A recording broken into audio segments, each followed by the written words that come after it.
दोस्तों, भोले भंडारी। आज दिनांक 14 जुलाई 2020। आज का हमारा विषय है मेरी भविष्यवाणियाँ। My predictions is equal to my great goal, my target, my imaginations और लोगों की दुआ बद्दुआ। मेरी भविष्यवाणियाँ क्या हैं? वह यह हैं: माई ग्रेट गोल, मेरी कल्पना, मेरा टारगेट, लोगों की दुआ बद्दुआ। पहले हम यह देख लें कि भविष्यवाणियाँ होती क्या हैं, लोग भविष्यवाणियाँ क्यों करते हैं, ये छोड़ते हैं हम। भविष्यवाणियों का मतलब क्या है? भविष्यवाणियों का ये मतलब है कि देखो, भविष्य में ऐसी यह बताना कि भाई ये घटित होगा, कल को, परसों को, या अगले साल या अगले महीने ये घटित होगा। इसको हम भविष्यवाणी कहते हैं। इसके हम डिटेल में नहीं जाते, इसको हम शॉर्ट बता देते हैं कि भविष्यवाणी को हमारा ये ट्रायंगल बताता है। यह भविष्यवाणियों को बताता है, ये हमारा ट्रायंगल, कि भविष्यवाणी किस चीज़ का नाम है। देखो, इसकी ये भुजा है कि हमारी भविष्यवाणियाँ, किसी की भविष्यवाणियाँ एक अंदाज़ा है, एक गैस है, अनुमान है, एक कैलकुलेशन है। ये कैलकुलेशन क्या है? कहीं का भी देश की आर्थिक, मानसिक, सामाजिक, राजनीतिक, शैक्षिक, धार्मिक परिस्थितियों का एक कैलकुलेशन है कि भाई ऐसा होगा। जैसे कि हम कह देते हैं कि भाई देखो, हमारे घर के बिजनेस में, मान लो किसी के घर के बिजनेस में डिके चल रहा है, लॉस चल रहा है, अब फिर ये हुआ, अब फिर ये हुआ, अब ये ऐसा होता जा रहा है। भाई ऐसा लगता है कि साल 6 महीने भर बाद तो ऐसा हो जाएगा, ये बिजनेस भर भरा कर गिर पड़ेगा। चलो, हम इसी में ज़्यादा टाइम नहीं है। दूसरा इसका ये बी भुजा है, वह बताती है कि भविष्य, ये कोई भी भविष्यवाणी दिव्य दर्शन पर भी निर्भर करती है। दिव्य दर्शन से भी भविष्य में क्या होने वाला ये पता चलता है। परमात्मा हमारी थर्ड आई के द्वारा, सिक्स्थ सेंस के द्वारा, यह हमें सपनों में या किसी तरह से दिव्य दर्शन कराता है कि देखो ये होने जा रहा है।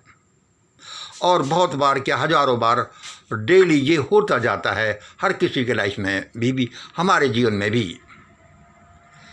तीसरा इसका आधार है, जो हमने अपना मेन बताया है कि हमारी भविष्यवाणियों का आधार है माई ग्रेट गोल, माई टारगेट, मेरी कल्पना और लोगों की दुआ बद्दुआ।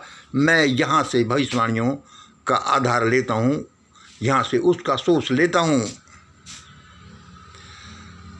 दिव्य दर्शन की हम आपको बात बताएं कि हमें तो दिव्य दर्शन होते ही रहते हैं।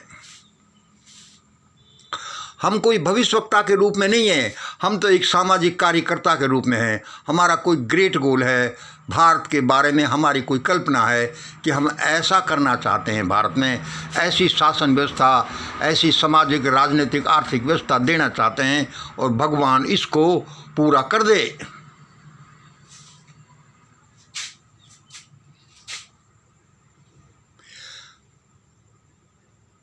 हम कोई ऐसे ये ज्योतिषियों की तरह भविष्यवक्ता नहीं है। हमारे इस ग्रेट गोल के रास्ते में जो भी कुछ पड़ता है, हम उसके बारे में भविष्यवाणी करते रहते हैं। और सैकड़ों, क्या कई सौ भविष्यवाणियाँ हमारे संभाषणों में छिपी पड़ी हैं कि ऐसा होगा, ऐसा होगा, ऐसा होगा। सालों, 2, 5, 10 साल बाद पहले ही हमने बहुत सी भविष्यवाणियाँ कर दी कि ऐसा होगा।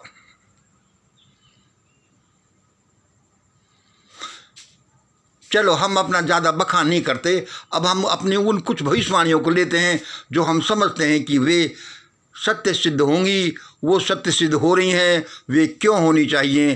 क्योंकि हमारे वो ग्रेट गोल से रिलेटेड हैं। और इस बारे में हम एक बात बता दें कि आपकी भविष्यवाणियाँ जो आपका अंदाजा है, कैलकुलेशन है, इसमें आप कुछ नहीं कर रहे। दिव्य दर्शन है, इसमें आप कुछ नहीं कर रहे। लेकिन ये जो थर्ड सी पॉइंट है उसमें कि आपका ग्रेट गोल है, आपके टारगेट हैं, आपकी कल्पना है, लोगों की दुआ बद्दुआ हैं, इसमें आप बहुत कुछ कर सकते हैं। इसमें उन भविष्यवाणियों को, उन घटनाओं को, भविष्य की घटनाओं को आप हैपिन करते हैं, उनको घटित करते हैं कि ऐसा हो जाए। कम से कम उसमें एक हिस्सेदार तो बनते हैं कि ऐसा हो जाए। कुछ घटित कल को होगा या आज हो रहा है, इसमें इसके पीछे एक कारण नहीं है, हजारों लाखों कारण हैं जिनका लंपसम टोटल रिजल्टेंट है कि वह चीज़ घटित होती है। अब हम संक्षेप में इन भविष्यवाणियों पर आते हैं, उनको थोड़ा थोड़ा बताते हैं कि हमने क्या भविष्यवाणियाँ कर रखी हैं हमारे लेखन में, हमारे संभाषणों में, हमारे ट्विटर पर, और वे सारी ही हम तो समझते हैं कि सही सिद्ध होंगी। हाँ, ये हम बता दें कि हम अपने संभाषणों में पहले ही कह चुके हैं, और हमारा जो श्री यंत्र फार्मूला है इसके अनुसार हम बताते हैं कि भविष्यवाणियाँ 66% से यानी 2/3 से ज़्यादा सही नहीं हो सकती, और उनको होना भी नहीं चाहिए। ये अलग संयोग की बात है कि किसी ने 5 भविष्यवाणी की और 5 ही सही हो गई, लेकिन इनका नियम तो ये है कि 2/3 से ज़्यादा भविष्यवाणियाँ सत्य सिद्ध नहीं होंगी। क्यों नहीं होंगी? क्योंकि जो भविष्य में घटित हो रहा है वह इस आधार पर घटित हो रहा है कि आज कोई क्या कर रहा है, मैं क्या कर रहा हूँ, आप क्या कर रहे हैं, हमारा समाज क्या कर रहा है, राष्ट्र क्या कर रहा है, देश के कर्णधार क्या कर रहे हैं। ये जब आगे बढ़ता जाएगा उससे ये रिजल्ट निकलेगा कि यह घटित होगा, और यदि वह करना चेंज हो गया, डिले हो गया या किसी तरह से डिसरप्ट हो गया तो वह भविष्य में ऐसा घटित नहीं होगा, उसमें चेंज हो जाएगा। ये ऐसे ही है जैसे कि हमारा ये मोबाइल बताता है कि भाई ये जो है ये हमारी गाड़ी है जो 1 घंटे बाद में उस स्टेशन पर पहुंचेगी। तो वह क्या बता रहा है कि इस स्पीड से यदि ये चलती रही और 50 किलोमीटर हुआ है तो 1 घंटे बाद ये पहुंचेगी। लेकिन कल को इसकी स्पीड ज़्यादा या कम हुई तो वह जो चेंज हो जाएगा। अब हम सीधे उन भविष्यवाणियों पर आते हैं। हमने बहुत पहले ये भविष्यवाणी कर दी थी हमारे ट्विटर अकाउंट पर, हमारी डायरीज में और हमारी हर उस जगह। हम इनको संक्षेप में लेंगे कि कांग्रेस और बीजेपी दोनों कमज़ोर हो जाएंगी, कमज़ोर होकर दोनों एक हो जाएंगी अपनी एग्जिस्टेंस के लिए, और उसके बाद दोनों ही ख़त्म हो जाएंगी।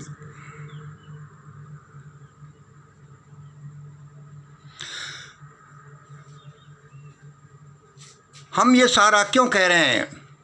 हम इससे भविष्यवाणियों पर आने से पहले एक और आपको बात बता देते हैं कि भारत की जो शासन व्यवस्था है, भारत के जो रूलर हैं, जो मनोवाद पर आधारित रहे हैं, मनोवाद एक अमानवीयवाद है, एक शैतानवाद है। जब तक मनोवाद खत्म नहीं हो जाता, भारत में प्रगति की आशाएं खत्म नहीं हो, प्रगति की आशा नहीं की जा सकती। इसलिए मनोवाद का कमज़ोर पड़ना जरूरी है, इसके खत्म होने का ज़रूरी है।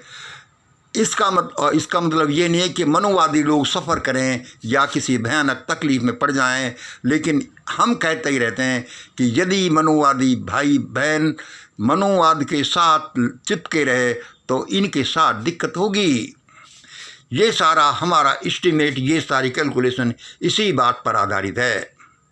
हम ये सोचते हैं, ये हमारा टारगेट है, ये हमारी प्लानिंग है कि भारत महान बने।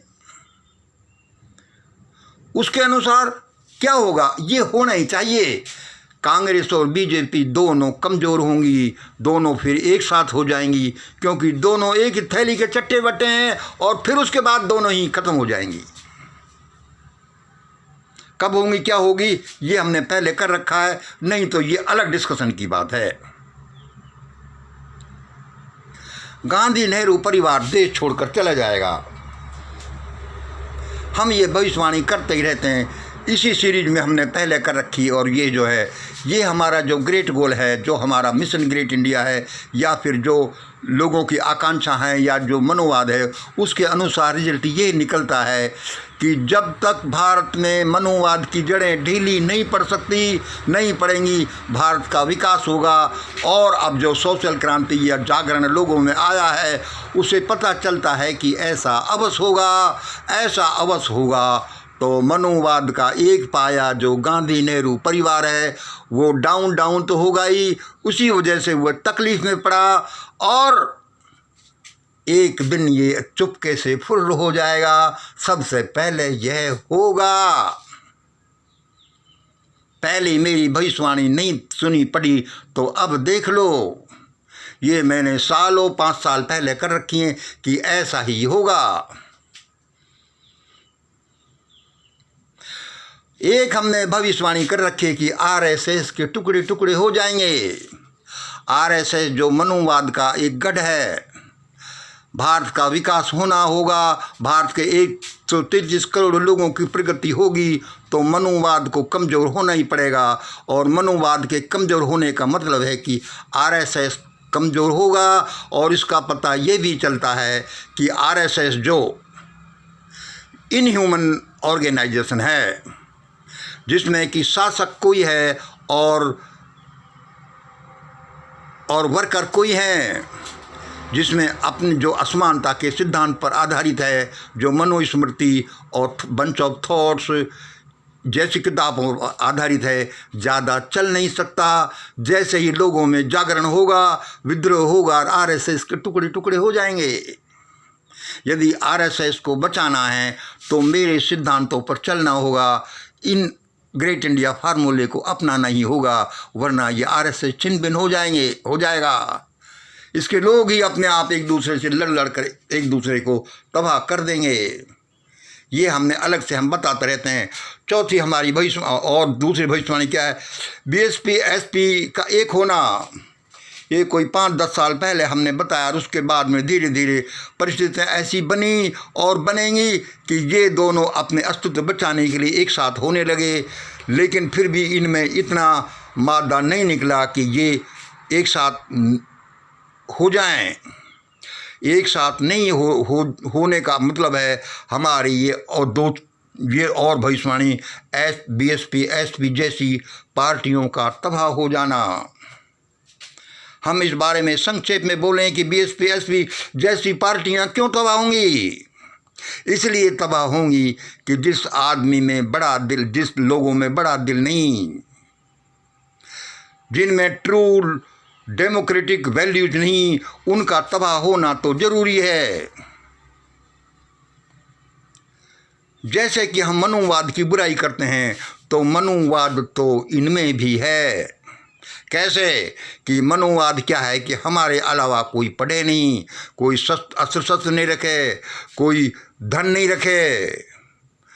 एसपी बीएसपी जैसी पार्टियों में इनमें आपने क्या देखा? अथाह धन बनाया, मौज मस्ती करी, अपना अच्छी पोस्टिंग दी, लेकिन कभी संघर्ष के नाम पर अपने कैडर को कभी भी सड़कों पर नहीं उतारा।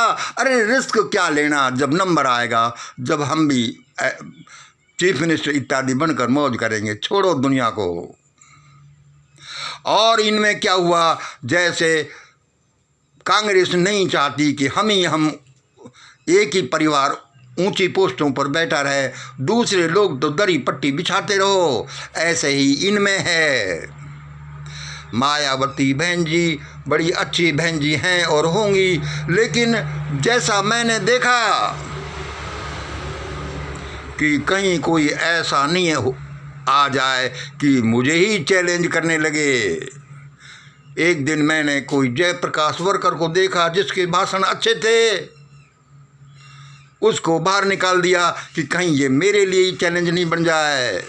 चंद्रशेखर जैसे आदमी, क्रांतिकारी आदमी को अंदर ही नहीं आने दिया कि कहीं मेरी आभा खुद मायावती की आभाई कमज़ोर नहीं पड़ जाए।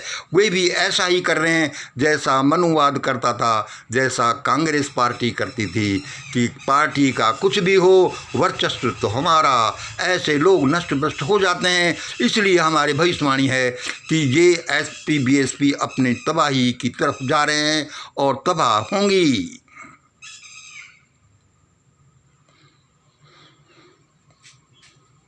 और दूसरी भविष्यवाणी हमने करी थी कि भारत में हाहाकार मचेगा। हम ये नहीं चाहते कि भारत में हाहाकार मचे, ये हमारा कोई टारगेट नहीं है।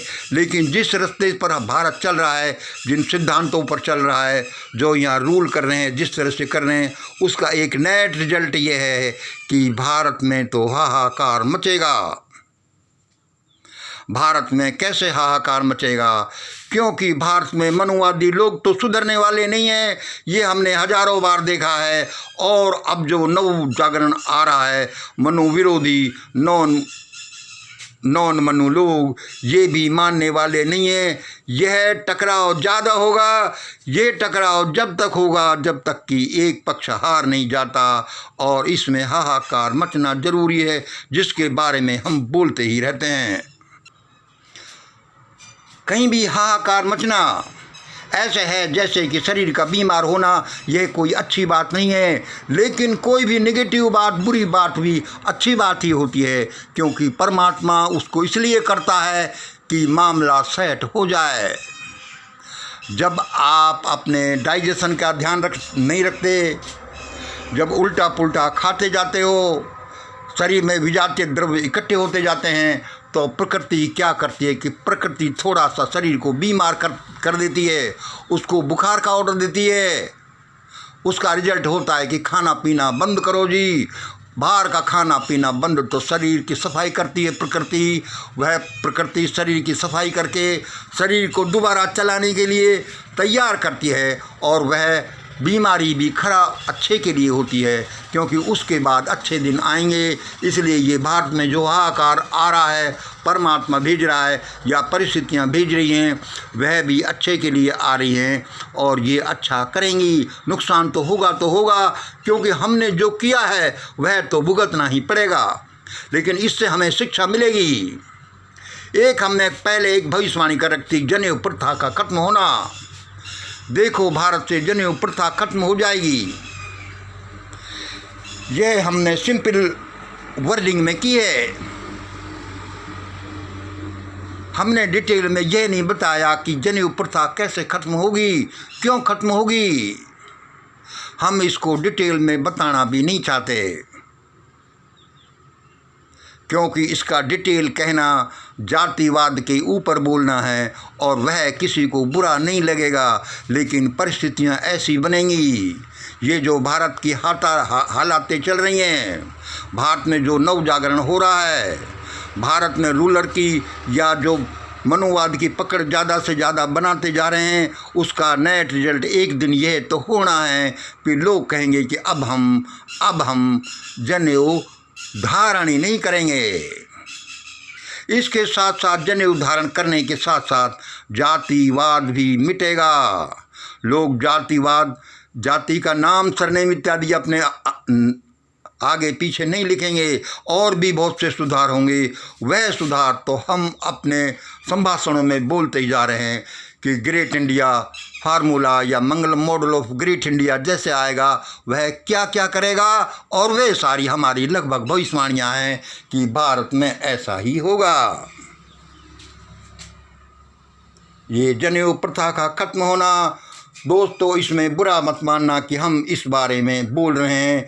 इस बारे में ये एक वार्निंग है, चेतावनी, एक एडवाइस है। यह हमारा एक प्रेम है। इससे हम सबको शिक्षा लेनी चाहिए कि कोई हमको आज थोड़ा कठोर बोल रहा है तो वह हमको बुरा लगता है, लेकिन वह अच्छा भी लगना चाहिए कि वो क्या संकेत दे रहा है, कहीं उसमें हमारी भलाई तो नहीं छिपी हुई है। मैं ज़्यादा इसमें अभी इस बारे में नहीं बोलूँगा, क्योंकि ज़्यादा सुनने के लिए हम और समाज अभी तैयार नहीं है। फिर हम धीरे धीरे बोलते जाएंगे। और देखिए, ईवीएम पुलवामा जैसे कांडों में क्या होगा। हमने ये तो बोल दिया या हम भूल गए कि MSBN कंपनी वाले फुर हो जाएंगे। हाँ, ये तो हम भूल गए। ये हमने 12 तारीख के संभाषण में बताया, और ये तो चलो आप समझ लो कि ये लोग फुर होने वाले हैं। ये हमारी भविष्यवाणी है। अब आप इस बारे में सुन लीजिए कि EVM और पुलवामा स्कैंडल जैसा लोग बताते हैं, जैसा लगभग पक्का भी है कि इस बारे में कितना बड़ा भयानक धोखा हुआ है देश के साथ, कितना देशद्रोही काम हुआ है, और ऐसी कल्पना भी नहीं की जा सकती। और यदि पुलवामा में 44 जवानों को भयानक तरीके से हमारे कर्णधारों के द्वारा ही मरवाया गया है, उसकी सही इंक्वायरी हुई तो उसका नेट रिजल्ट ये होगा कि हमारे कर्णधारों को, बहुतों को, ये टॉपर्स को फांसी की सज़ा आने वाली गवर्नमेंट शासक देंगे।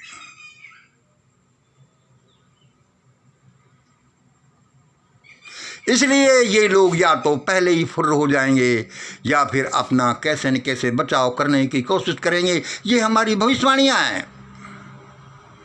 और एक भविष्यवाणी यह है कि ऐसा घालमेल, ऐसा घपला, ऐसा घोटाला, ऐसा हलचल, भयानकतार, तबाही, चित्कार जो भारत में मचेगा, उसमें इन लोगों को, इन कर्णधारों को मेरे जैसे किसी की एडवाइस लेनी पड़ेगी। मैं तो कहता हूँ कि ये मेरी एडवाइस लेंगे, ये ग्रेट इंडिया फार्मूले की एडवाइस लेंगे, ये षड्यंत्र की एडवाइस लेंगे, तभी इस देश में इनकी जान बचेगी और इनके सपोर्टर्स, इनके फंडर्स, इनके बैकबोन की जान बचेगी। इसके अलावा मुझे कहीं कुछ नहीं दिखता कि कैसा होगा। इसके अलावा भी सैकड़ों अंदाजे भविष्यवाणियाँ हमारे संभाषणों में छिपी पड़ी हैं।